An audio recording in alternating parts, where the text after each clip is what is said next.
Hello, everyone. Welcome back to Dakota's Political Circle. And today I have big news for you guys today. This is big news. So, Wisconsin is officially in Trump's column when it comes to the RCP average, and it is only by zero point 0.1.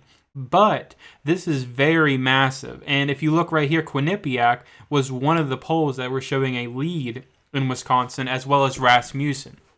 So, Wisconsin is officially in Trump's column when it comes to the RCP average. Now, obviously, we shouldn't get complacent or anything like that, but this is a massive thing. And the reason being, if I show you right here, with every single swing state, it has the Trump lead. No matter what, every single swing state when it comes to the U.S. when it comes to battleground states and everything like that. Is showing a Trump lead. Pennsylvania, Michigan, Wisconsin, Nevada, Arizona, Georgia, and North Carolina. Not a single one is in Harris's column. So this is a massive thing for the Trump campaign. And it is only going further to the right with every single swing state. So you might even see an even more massive jump or even something possibly crazy when it comes to a possible Trump win. Now, obviously, it's saying 312 to 226, but there's some chances in there that they could pick off maybe one more state. Now, obviously, don't get complacent because you never know what's going to actually happen on Election Day, but this is something that Trump's never had before. Trump's never led this many states before when in an actual election.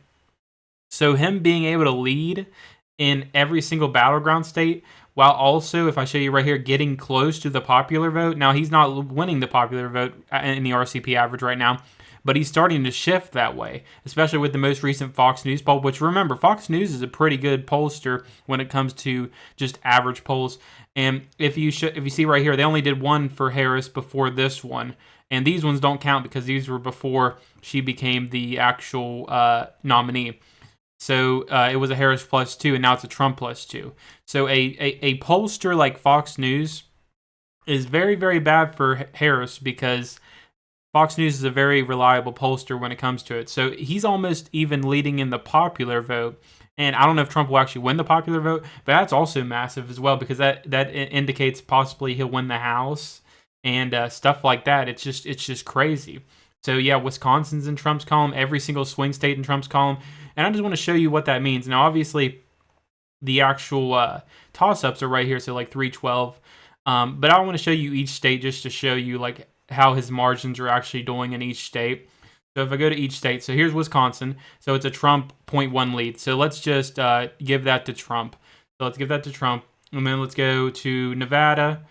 So you got Nevada here, a 0.5 lead for Trump. So that's obviously a Trump lead.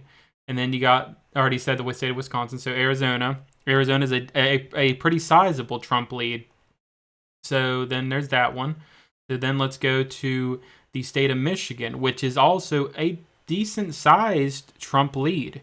And then let's go to the state of Pennsylvania. State of Pennsylvania, it's not a great Trump lead, but it's more sizable than expected. And so let's give that to Trump. That's already a Trump win there. And then let's go to the state of North Carolina, which has a sizable Trump lead as well, which is a 1-point lead. So let's give that to Trump as well. And then there's Georgia, which is also a decent Trump lead. So obviously 312 to 226, but let's just say the closest ones Trump loses. So he loses Wisconsin and Nevada, wins the election. That's basically the outcome. If he lost PA, he still wins the election. So basically Trump is doing really well.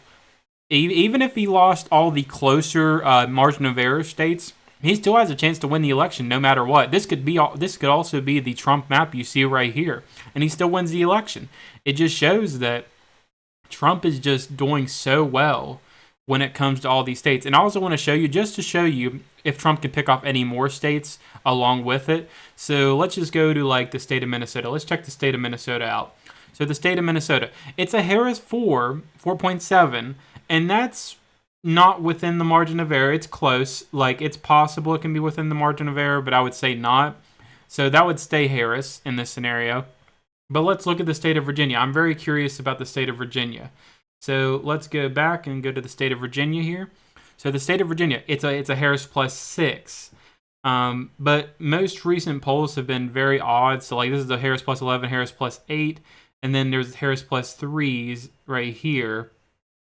So let's say he would not come close in those states. It's possible he could actually pick off Minnesota. Technically, that's the one state out of these, if you base it off of the RCP average, that he could possibly pick off or make it very, very close. I just want to look at the state of New Mexico just to look. I don't think it's possible. Yeah, plus 8. And I don't think Colorado is possible anymore. Nope, plus 11. Then let's look at the Nebraska second. Yeah, Nebraska second is very odd. It voted for Trump in 2016, voted for Biden in 2020, and now it's a Harris plus 9. It's very odd how much it shifted to the left, but you never know. I'm curious if Trump can make gains in New York. Now, it is a Harris plus 13, but remember, Biden won it by 23, Clinton won it by 21. If it's only a Harris plus 13, that's a sizable lead for Trump right there. Even though it is, he's not going to win the state by a long shot. Let's also look at Maine and New Hampshire. So plus 9, plus 17, plus 9, and then let's look at New Hampshire just to look at it. So the state of New Hampshire plus 7.8. So yeah, the only state that is within the margin of error possibly is the state of Minnesota. So this is mainly the state that Trump can possibly pick off. It's very possible, but I wouldn't count on it because remember, Walz is the vice presidential nominee to Harris. So that's the only reason I don't think it can be picked off. But based off of margin of error, you could say Trump could win Minnesota if he overperformed dramatically. You could even see this map. If this map ever happened, this would be incredible for Republicans. No matter what, it is a dominant win for the Republican Party.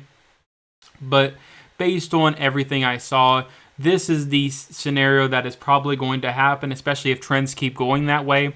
It's going to be a 312 to 226. But I honestly think Trump's going to make massive gains in the state of Virginia. I know the average itself is looking like Trump's not going to win the state, which he's probably not going to win the state, but I do think Trump's going to make it very, very, very close in the state of Virginia. So I think he's going to do really well in the state of Virginia. I think he's going to do well in New York. I think he'll do well in Minnesota. There's a lot of things that could happen, especially if these trends keep going to Trump. Because if you look right here, Harris has a 1.5 lead, but it keeps diminishing. If I show you like the last 30 days, it's been getting smaller and smaller. Harris, basically about 30 days ago, she had a 2-point lead. Now she has a 1.5 lead. If I go back to 3 months ago, like when she actually started getting pretty high out here, it was about around 2. So her lead's starting to go down. And it is possible by election day you could see a Harris plus 1, maybe a Harris 0.5. But I do think she will be leading in the RCP average by election day. But I do think Trump's going to overperform dramatically. Because if you do look at past elections, just to show you here. I know this is a popular vote, so it doesn't matter too much. But it's interesting to see because it also has implications with the House as well. So it's also not a bad idea to look at. Just to look at right here, like with Biden, for example. With Biden, the RCP average had him at 7. Biden only got 4.5.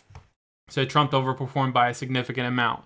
Then you got, when it came to Hillary Clinton in 2016, Hillary Clinton was up by 3.2. Then she only won by 2.1 in the popular vote. So Trump, on average, usually performs by about 1.5, a little bit more maybe. So if he can do that, he wins the popular vote even now.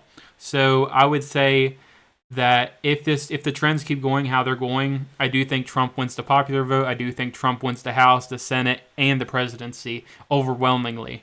Now, I'm not going to get complacent whatsoever. We should not get complacent at all. Every single Republican in every single swing state, and also in normal states as well, need to get out the vote for Trump, vote for Republicans, and we need to get Trump back into office. Now, I know that Trump is definitely gaining momentum in a lot of these swing states, so it is a massive thing to see. But also, it's also something that we should not look past. But it is something that is definitely possible for Trump to actually win, and him actually leading in all of these states is really bad news for the Harris campaign.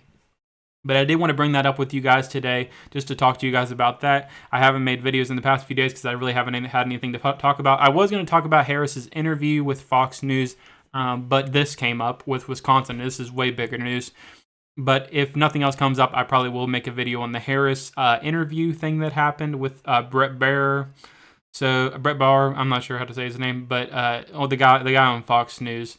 But anyway, I hope you guys enjoyed this video. I will have some YouTube shorts out on early voting. I'm not sure if I'll have any other videos out soon. It just depends on what comes out with politics and stuff like that.